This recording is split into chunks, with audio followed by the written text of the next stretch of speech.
आप तो विष्णु के कला अवतार है, जो सत्यवती के गर्भ से उत्पन्न हुए व्यास। तो कृपा करके श्रुत्वा देव्या चरितम वे कुर्वे मुखम उत्तमम, कि जहाँ देवी का चरित्र है उससे संबंधित कथा है तो जरूर हमें भी सुनाइए।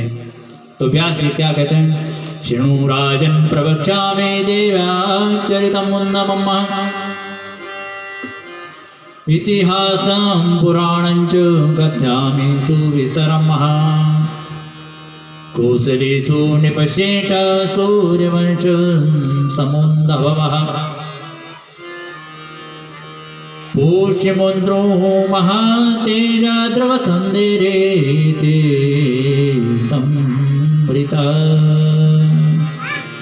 बोले शृणु राजन की, हे राजा सुनो, प्रवक्ष्यामि देव्या चरितम अद्भुतम, देवी के जो चरित्र है अद्भुत वो सुनिए। इतिहासम पुराणंच, जो पुराण में इतिहास लिखा गया है, कथयामि सुविस्तरम, वो मैं तुमसे कहता हूँ। कौशलेषु, कौशल देश में, नृपश्रेष्ठ सूर्यवंश, सूर्यवंश में जो अभी कर रहा था ना मैं बात आपको, मनु का जो वंश है सूर्यवंशी है, कि सूर्यवंश में एक राजा हुआ, तो पुष्य पुत्र हो, पुष्य महाराज के पुत्र ध्रुव संधि हुए। किसके पुत्र? पुष्य महाराज के ध्रुव संधि। तो ध्रुव संधि जी महाराज की दो पत्नियां थी, एक पत्नी का नाम था मनोरमा और दूसरी का नाम था लीलावती। एक का नाम क्या था? मनोरमा, दूसरी का लीलावती। तो उन देवियों के एक एक पुत्र दोनों के था। अब मनोरमा के पुत्र का नाम, जैसे सुनीति और सुरुचि की कथा आती है ना भागवत में, वैसी है यहाँ पे। तो अब मनोरमा के पुत्र का नाम जो था सुदर्शन था, और जो लीलावती थी उसका कन्या, उसके पुत्र का नाम जो शत्रुजीत था।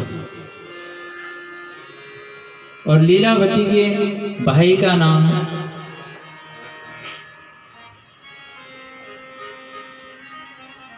यहाँ पे वर्णन है, इतना का नाम बोलूंगा आप भूल जाएंगे आप, ठीक है ना।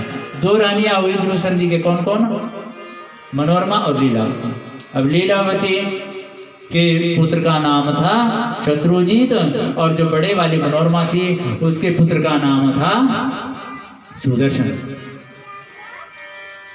तो अब कभी भी कोई समस्या आ जाती है तो क्या करना, अपने में ही वो सॉल्व करनी चाहिए, समाधान निकालना चाहिए उस समस्या का।